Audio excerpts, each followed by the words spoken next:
밥을 먹고 나면 요즘에 꼭 하는 일이 있습니다. 대부분 커피 한 잔을 합니다. 저도 커피를 되게 좋아하는데요. 맛있는 커피를 찾아가서 마실 정도로, 그리고 좋은 원두를 사서 커피를 이제 내려 마실 정도로 커피를 굉장히 좋아합니다.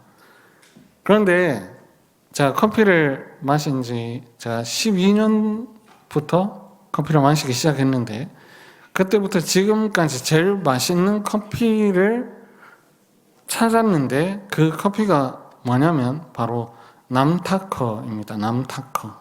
무슨 말이냐면 남이 타준 커피가 제일 맛있습니다. 제가 맛만 좋은 거 내려가지고 먹어봐야 맛이 없고, 남이 타준 커피가 제일 맛있습니다. 밥 먹고 잠이 안 죽겠는데 누가 커피 한 잔을 딱 주면 그보다 좋은 게 없습니다.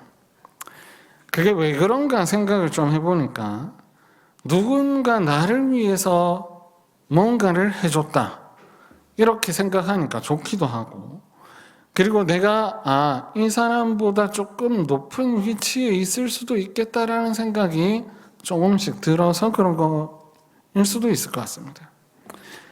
그게 왜 그럴까 생각을 해보니까, 내가 이 사람보다 조금 높은 위치에 있으면 조금 더 행복한 삶을 사는 게 아닐까? 그리고 내가 이 사람보다 높은 위치에서 누릴 수 있는 게 더 많구나, 이런 생각이 들어서 그런 것 같습니다. 그래서 주로 제가 부탁하는 분이 누구냐면, 집에 있으면 어머니한테 어머니 커피 좀 한 잔 타줘 있어, 이런 얘기를 많이 합니다. 자식에게는 부모 없다고 어머니께서는 맨날 잔소리 하시지만 저에게 커피 한 잔을 타주시곤 합니다. 근데 이게 사람의 본성이 아닐까 싶습니다. 사람은 늘 높은 자리에 올라가서 높은 위치에서 무언가를 하고자 하는 것. 오늘 오전에도 말씀을 들었다시피 상전이 되어서 높은 자리에 앉아서 사람들을 부려먹는, 그리고 내가 남보다 낫다는 것을 알려주고 보여주고 싶은 게 바로 사람의 본성인 것 같습니다. 그런데 오늘 본문에도 그러한 민족이 나옵니다. 바로 이스라엘 민족입니다. 그 이야기를 우리가 함께 살펴보고, 이스라엘 백성은 도대체 무슨 마음에서 하나님보다 높아지려고 했는지를 함께 살펴보고, 우리는 하나님의 백성으로서 하나님을 잘 섬기고 살 것을 결단하는 이 시간이 되었으면 좋겠습니다. 오늘 본문이 시작되는 배경은 이렇습니다. 모세가 시내산에 하나님과 언약을 맺으러 산에 올라갔습니다. 그런데 모세가 내려오는 시간이 꽤나 길었던 것 같습니다. 그래서 1절에 보니까 도대체 모세가 어떻게 됐는지 잘 모르겠다, 이런 말과 함께 아론에게 부탁을 합니다. 아론이시여, 일어나서 우리를 위하여서 우리를 인도할 신을 만들어 주십시오. 이렇게 얘기 안 하고 아론아, 이거 만들어라, 이렇게 명령하고 있습니다. 모세가 내려오는 게 늦었으니까 너는 지금 당장 우리를 인도할 신을 만들어내라, 이렇게 말하고 있습니다. 여러분, 이게 무슨 말입니까? 인도하여 내신 분은 여호와 하나님이십니다. 그런데 이스라엘 백성들은 아론을 찾아가서 우리를 인도할 신을 만들어내라고 말하고 있습니다.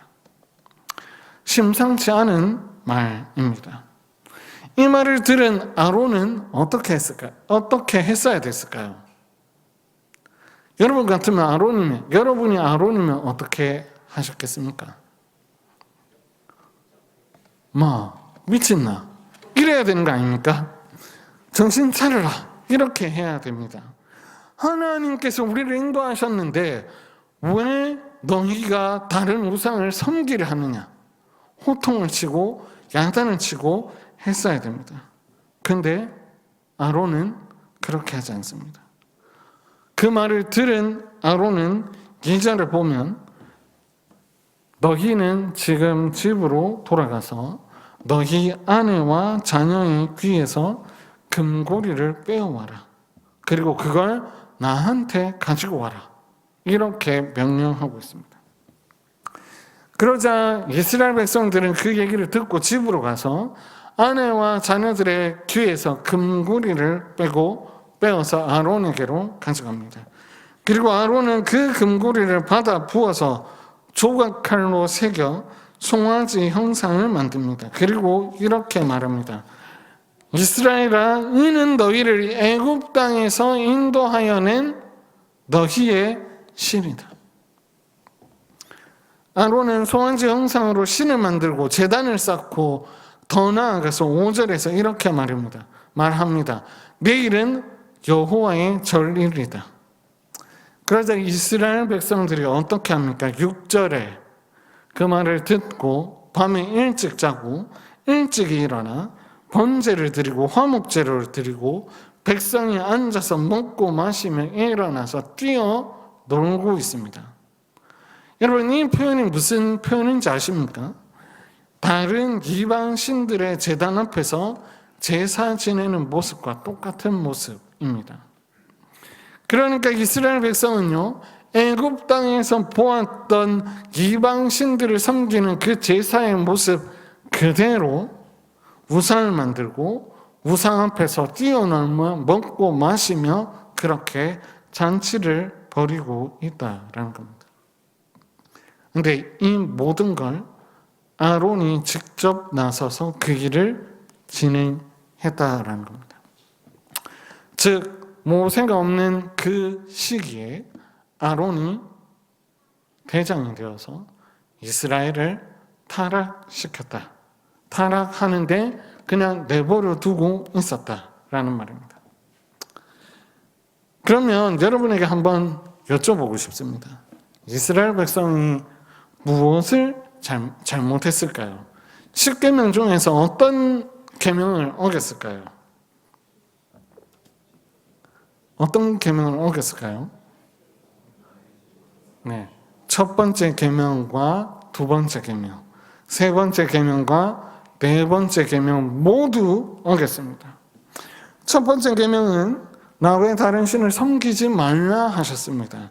그런데 오늘 이스라엘 백성은 우리를 위하여 우리를 인도할 신을 만들어내라고 말합니다.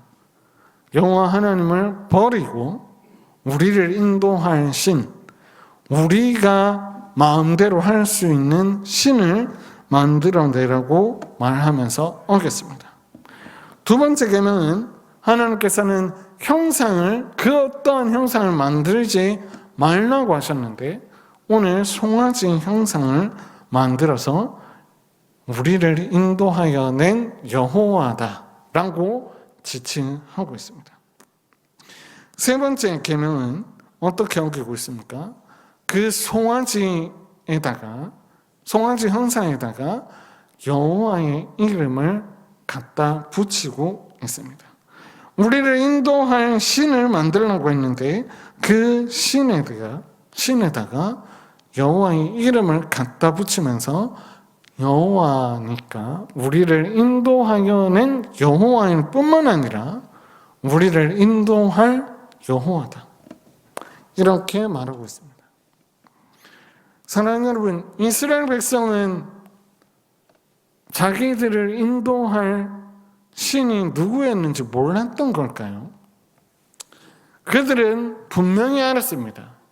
출애굽할 때에 누가 홍해를 갈랐는지, 그리고 홍해를 다시 덮어 애굽의 군사로부터 어떻게 구원하셨는지를 이스라엘 백성은 두 눈 똑똑히 뜨고 지켜보았습니다.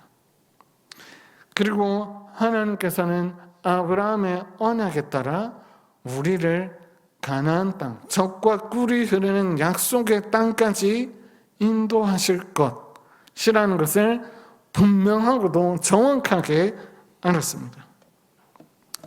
그런데 그 하나님의 역사와 그 하나님의 일하심과 그 하나님의 이름을 한낱 송아지 형상에 갖다 붙이면서 여호와의 이름이 바닥에 떨어져 땅에 밟히게 만들어 버렸다라는 겁니다. 여기서 더 큰 문제가 발생하는데요. 아론이 송아지 형상을 만들고 난 다음에 공포를 합니다. 네 번째 계명을 어기는 것이죠. 5절에 내일은 여호와의 절이리다. 하나님을 섬기지 않고 우리를 위하여 만든 신을 섬김과 동시에 우리가 만든 신을 섬길 날을 스스로 정하고 있습니다. 그러면서 이때 여호와 하나님께 드려야 할 제사를 다른 우상에게 드리고 있는 겁니다. 번제와 화목제를 드리면서 그 하나님께 드려야 될 그 제사를 자기들을 위하여 만든 그 신에게 제사 드리고 있다라는 겁니다. 여러분, 이것은 무엇을 뜻합니까? 하나님의 자리에 하나님의 이름을 갖다 붙이는 것을 모자라 우상을 그 자리에 올려놓는 겁니다. 그런데 그 우상, 송아지 형상을 수식하는 말을 잘 생각해 보십시오.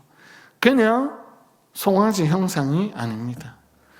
우리를 위하여 만든 신, 내가 만든 신, 나를 위하여 존재하는 신이라고 표현하고 있습니다. 즉, 하나님의 위치에 누구를 올려놓는 것이냐면 바로 자기 자신을 그 자리에 올려놓고 있는 것이라 할 수 있습니다. 자기가 원하는 방식대로, 자기가 뜻하는 대로 자기를 위해서 존재할 신이 필요하지 우리를 인도하여 낼 신은 필요 없다고 하나님을 버려버리고 있는 겁니다. 결론적으로 이스라엘 백성은 자기들을 위하여서 열심히 일할 신, 자기들의 말을 잘 듣는 신이 필요했던 것이지 자기들의 삶을 인도하여 낸 참신이신 여호와 하나님은 필요 없었던 것입니다. 이러한 장면은 이스라엘 백성에게만 있었겠습니까? 그렇지 않습니다. 여러분, 창세기를 가만히 살펴보시면 하나님의 자리에 자기를 올려놓는 사건이 발생합니다. 바로 창세기 3장에 아담과 하와가 선악을 알게 하는 나무 열매를 먹는 사건입니다.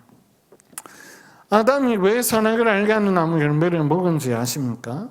바로 하나님과 같이 되고 싶어서였습니다.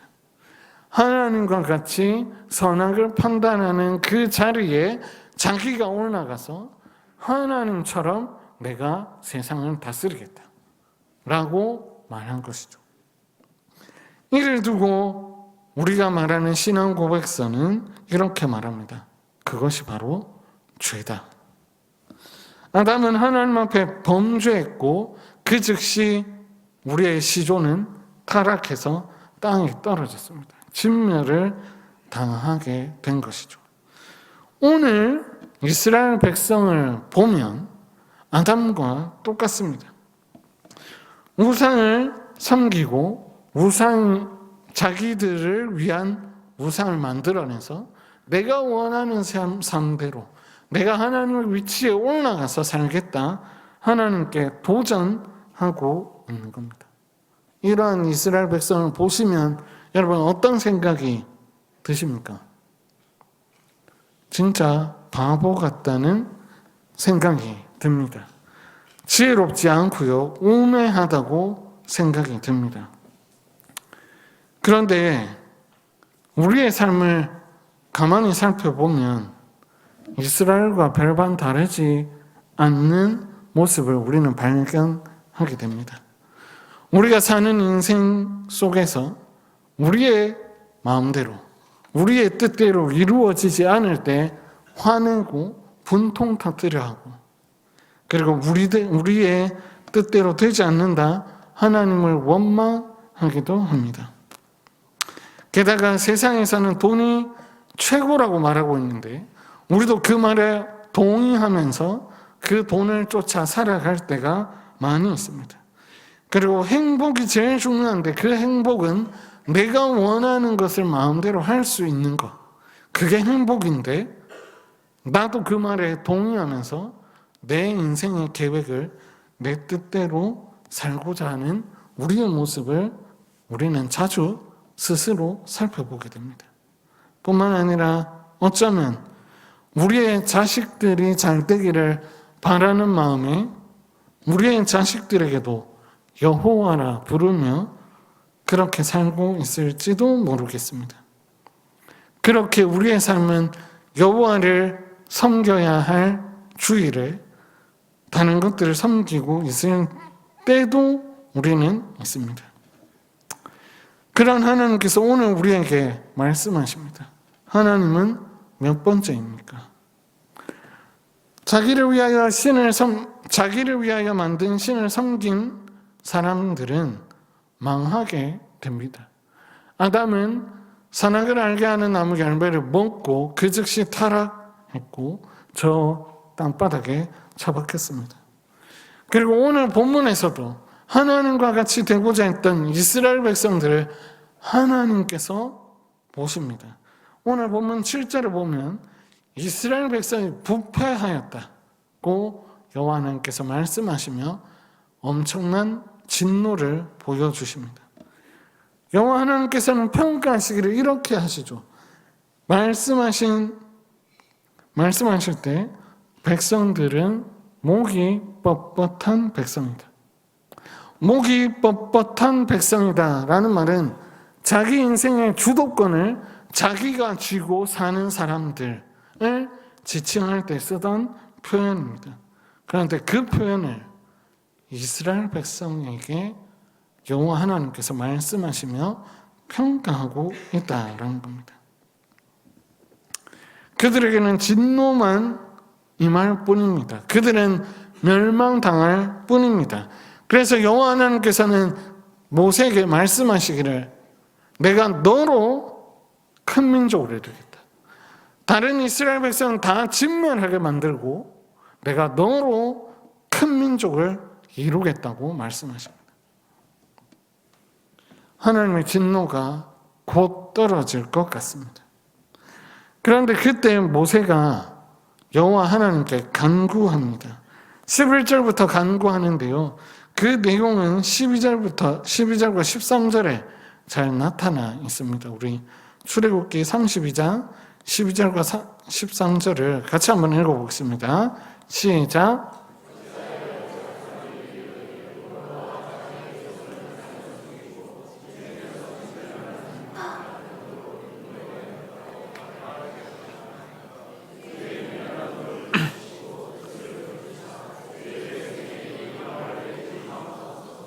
주의 종 아브라함과 이삭과 이스라엘을 기억하옵소서. 주께서 그들을 위하여 주를 가리켜 맹세하여 이르시기를 내가 너희의 자손을 하늘의 별처럼 많게 하고 내가 허락한 너희의 자손에게 주어 영원한 기업이 되게 하리라 하셨나이다.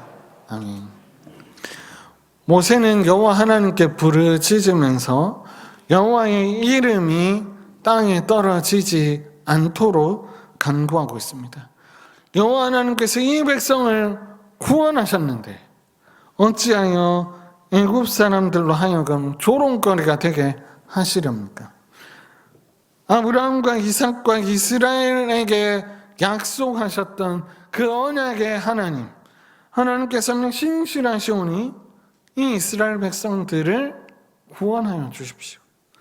그 하나님께서 도착하겠다 한 그 약속의 땅에 무사히 도착할 수 있도록 하나님 역사해 주십시오 라고 모세는 하나님 앞에 중보하고 있는 겁니다. 이 기도를 들으신 여호와 하나님께서는 화를 거두시고 이스라엘 백성을 새롭게 하십니다. 그래서 이후의 내용을 보면 송아지를 다 부셔가지고 재내서 마시고 이렇게 하는 장면들이 나오는데 우리도 마찬가지입니다. 우리도 우리 인생에 우리가 스스로 주인이 되어서 살고자 했던 우리들이지만 하나님께서는 언약에 신실하셔서 우리에게 진정한 중보자 되시는 예수 그리스도를 우리에게 보내어 주셨습니다. 그래서 그 예수 그리스도로 말미암아 우리를 멸망하지 않도록 우리를 인도하실 뿐만 아니라 친히 기업이 되셔서 우리의 영원하신 기업이 되셨습니다. 그래서 우리는 이 땅 가운데서 하나님의 백성으로 하나님의 언약의 신실하심에 따라 거룩한 백성으로 이 땅 가운데서 살아갈 수 있는 겁니다. 사랑하는 여러분, 우리는 그리스도 예수님께서 계시지 않았다면 우리는 하나님의 진노를 경험하고 진멸당했을 겁니다.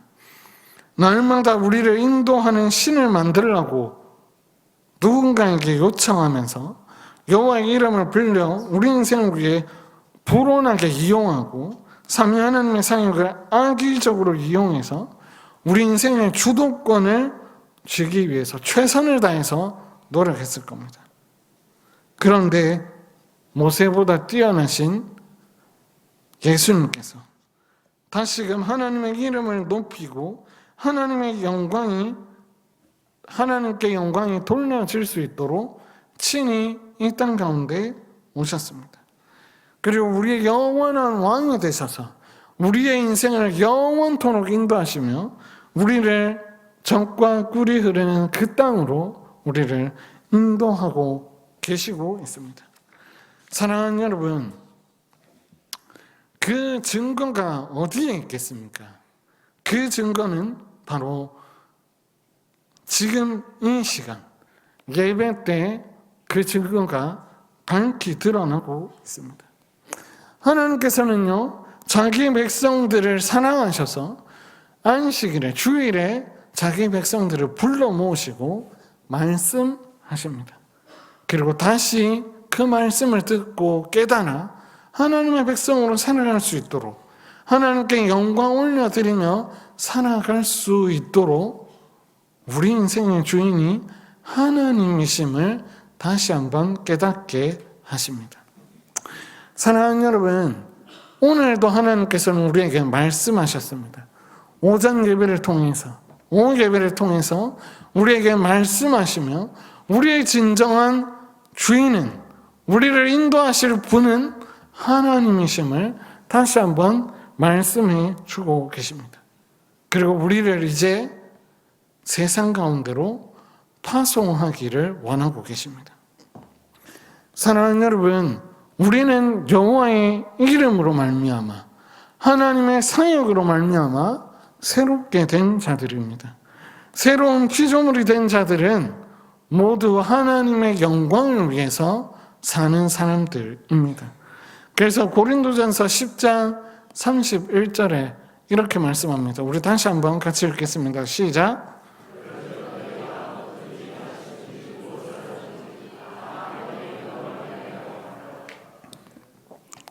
사랑하는 여러분, 하나님께서는 우리를 하나님의 영광을 위해서 살도록 오늘도 우리를 부르셔서 말씀해 주시고 있습니다. 사랑하는 여러분, 하나님을 사랑하십니까? 사랑하는 사람을 위해서 무엇이든 하는 게 사람입니다. 하나님을 믿지 않는 사람들도 사랑하는 사람이 있다면 무엇이든 해주려고 하는 게 바로 사람입니다. 하물며 우리를 죽기까지 사랑하신 그 하나님께서 우리에게 사랑한다 말씀하시는데 우리가 그 사랑하심에 대하여서 그 사랑을 말로만, 혀로만 사랑할 수 있겠습니까? 하나님을 사랑하는 것, 그 삶은 오늘부터 세상으로 파송받는 지금부터 나타나게 될 것입니다. 하나님을 믿는 것은 하나님께 우리의 인생을 맡겨드리는 겁니다. 우리 인생이 앞으로 어떻게 될지 알지 못하지만 광야길같이 굉장히 두렵고 떨리는 길이지만 우리의 인생의 주도권을 하나님께 맡겨드림으로써 하나님의 인도하심을 받아 넉넉하고 풍요로운 삶을 사시기를 간절히 소원합니다. 그렇게 될 때 우리에게 비록 무언가가 없을지라도 가난하고 비천에 처할지라도 하나님의 백성답게 하나님을 사랑하고 하나님을 예배하며 하나님께 영광 돌리며 세상 속에서 하나님의 이름을 위해 살아갈 수 있게 될 것입니다. 그게 일체의 비결이요 내게 능력 주시는 자 안에서 모든 것을 할 수 있는 이유인 것입니다. 그러니 사랑하는 여러분, 하나님을 사랑하시고 하나님의 사랑에 힘입어 이웃을 사랑하며 살아가시는 저와 여러분 되기를 소원합니다. 더 나아가 이번 한 주간에도 세상의 유혹을 뿌리치고 하나님만 사랑하며 살아가시는 저와 여러분 되기를 소원합니다.